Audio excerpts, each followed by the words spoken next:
everybody. Welcome to another Shorty's episode. It's the first of the month. Wake up, wake up, wake up. It's October. I'm excited for October. I know, spooky season. And then you guys aren't going to be drinking, so. Oh, God, I know. I sent Christina a text message about how, like, why am I feeling anxious about the end of the month? I'm like, I feel like I have to drink all the wine right now. Like, I need all of the drinks now. Like, this is the last weekend we're going to have until, like, Halloween. Yeah. So and I'm I just got a shit ton of wine and booze. Oh, I never thought I had a problem before, but then Chris last night posed this question to me. If somebody could offer, if you were offered $3 billion, but you were never able to buy alcohol or drugs again, would you do it? Why'd I have to debate myself so? $3 billion? I would do that, yes. But then we were like, well, caveat.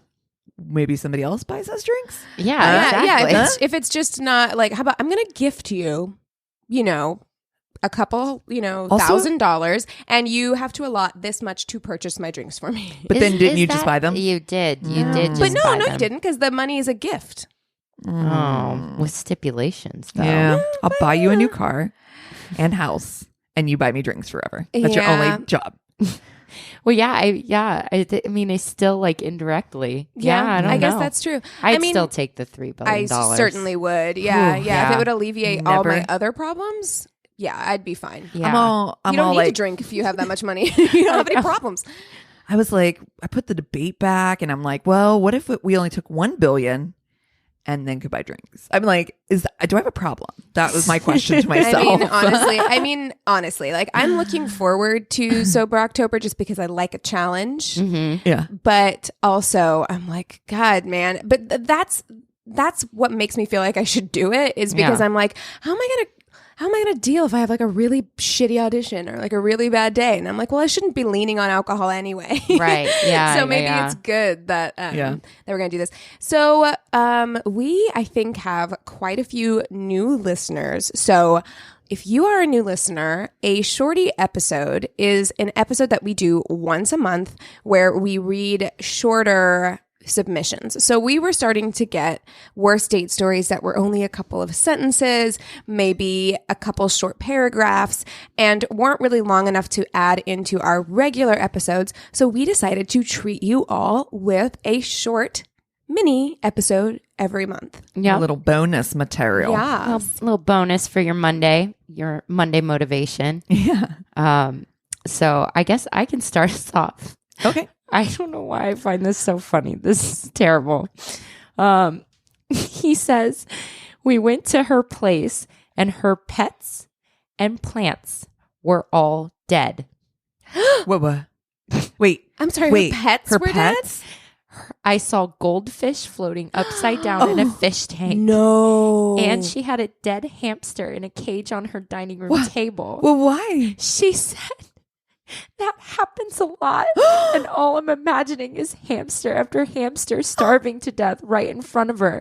The word sociopath floated into my mind. Oh, I made some excuses to leave, and she went a bit nutty at that point, which concerned me quite a bit. But at least I already figured out her head was seriously spun. Oh my God. Oh, I am fucking horrified by that. House of death.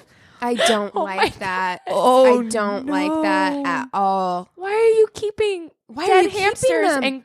and dead plants and dead Goldfish. That's some like freaking like You're like, did you leave House for of like a 1,000 month? corpses. What does her man. house smell like? Oh God! Even live hamsters kind of make your house Honestly, smell. it's true. Like a dead hamster. No, thank you. Oh, I hate it. Oh, speaking of, perfect segue.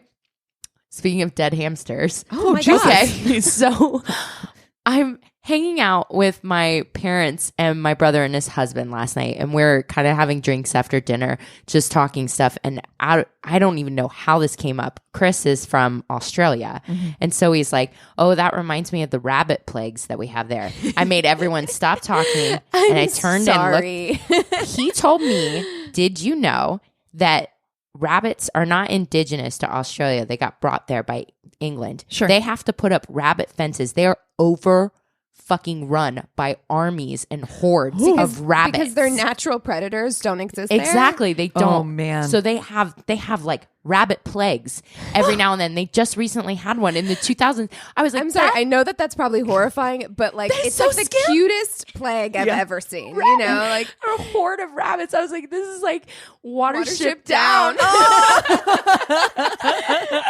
I Oh was dear. like, I don't know why. It's like really, really scary. But What if also, they were the red-eyed ones? I know. The little white ones with red eyes. You're like, all of a sudden you're like no. out at night and like hundreds and hundreds of thousands Oh of my God, eyes just imagine. flash at you. have you seen that thread? Have you seen the thread that's like all the shit that happens in Australia? I looked at that thread before I went to bed and I was like, I'm terrified right now. They have the biggest animals I have ever seen. I am a lizard lover, but they had these monitor lizards that were literally like the size of a human, just plastered on the side of a house. And I was like like, that. What? That's a dinosaur. What would you do if you woke up to that? Oh my Just God. looking in your window. I'm like, hey buddy. Oh, I don't like like it. that. No, I'd call the rabbit army. 911. Hi, I have a bit of a problem here. Could you guys maybe take care of this? That'd be great. It's just like, that's crazy. They are like, all their neighborhoods are surrounded by like rabbit fences and stuff. Oh wow. That's crazy. Australian listeners, we know some of you are out there. I'm going to need you to write. I want to know more about stories. the rabbit hordes. Yes. I need to know Rabbit more armies. information. It's on Wikipedia. I looked and I looked for rabbit plague and it came up. There's a whole freaking and a long Wikipedia I like that you thing did about it. research And I was like, on this. I know. Because you're like, this isn't real.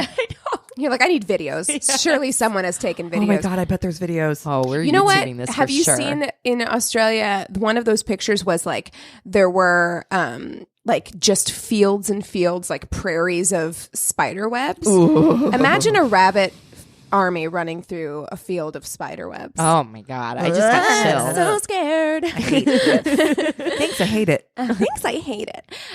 Okay, well, maybe your death lady can date this guy. Maybe Okay, they're Jesus. a match. This one's very short. This but is very October then. Yes. Ooh. Very spooky.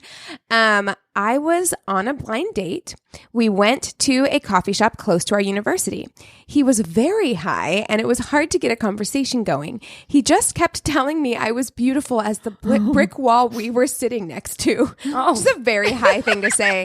You're as pretty as that wall. Oh Lord. Thank you. And this is the part. And that my skin looked soft enough to be made into a nice robe. Oh no. Oh, listen, Ed Gein. The date Listen. lasted 15 minutes. Yeah, I'll put the lotion in your basket and get Listen. the fuck out. Oh Out. no. Get the Ed Gein out of here. Yeah. I hate all of that. Get all of the Buffalo Bill out. Oh. Oh no. Oh. You're like, thanks, I use lotion. I'm out. What kind of lotion do you use? Mine is called Creepy Teacher Guy. I went on a Tinder date with a guy. Let's call him John. John seemed nice first of all. Funny. We had a few things in common. He asked for my number, so I gave it to him. He rang me. And because I don't answer straight away, he called me a dickhead. Okay. Sure.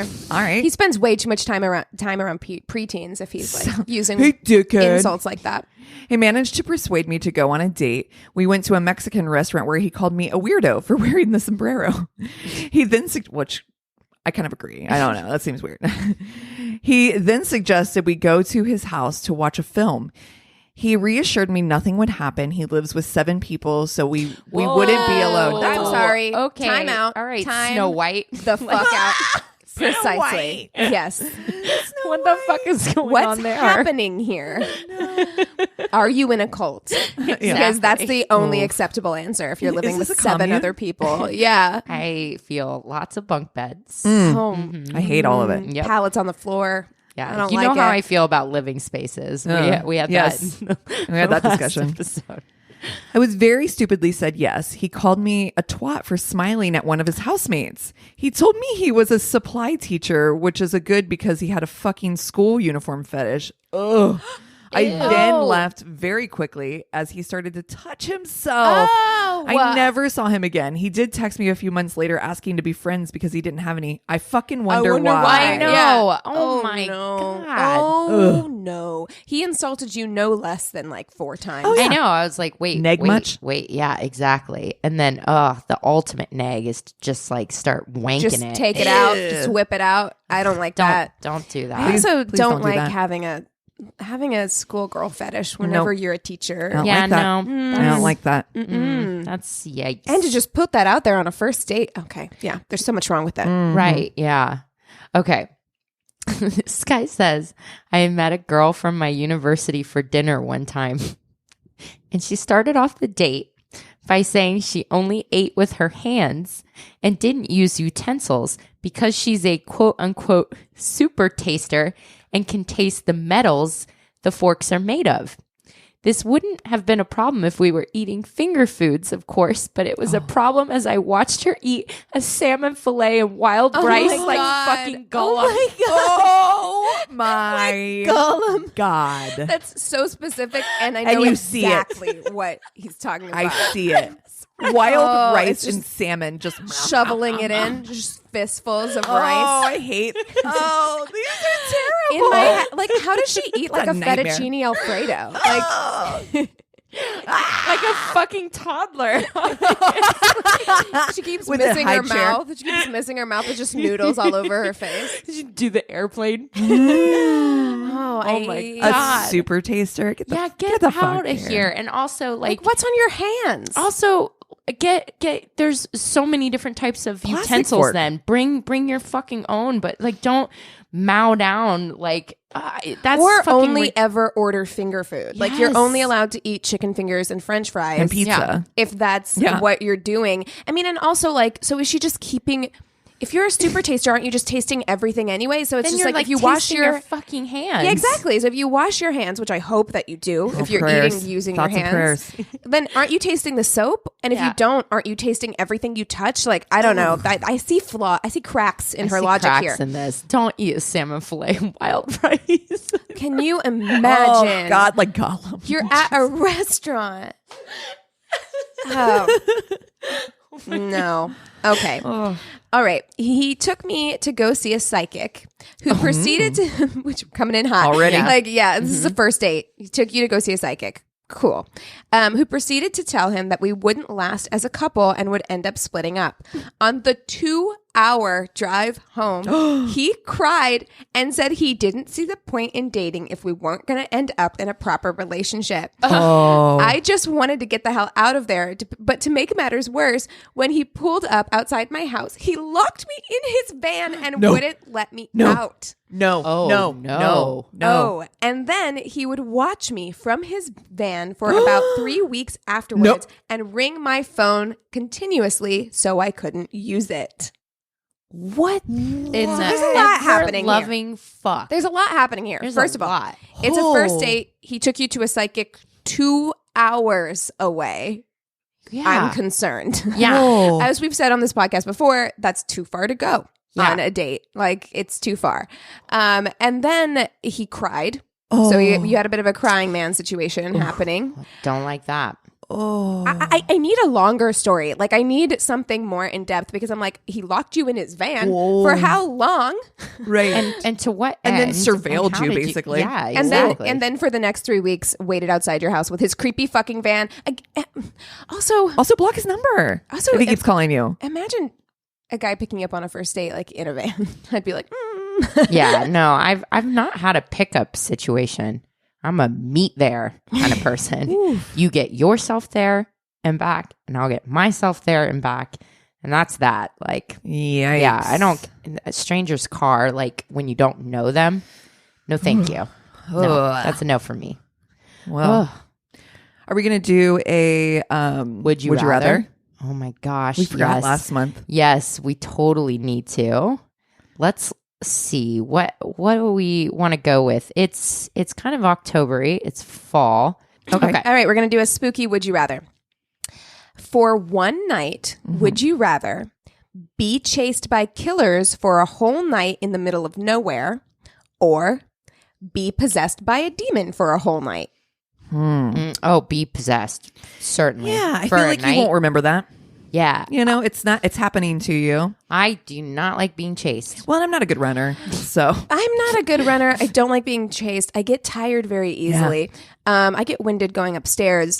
However, the idea of having my body violated, like my body possessed, like you can't escape that. Like maybe you can outrun or hide or outsmart like a killer that's chasing you. Yeah.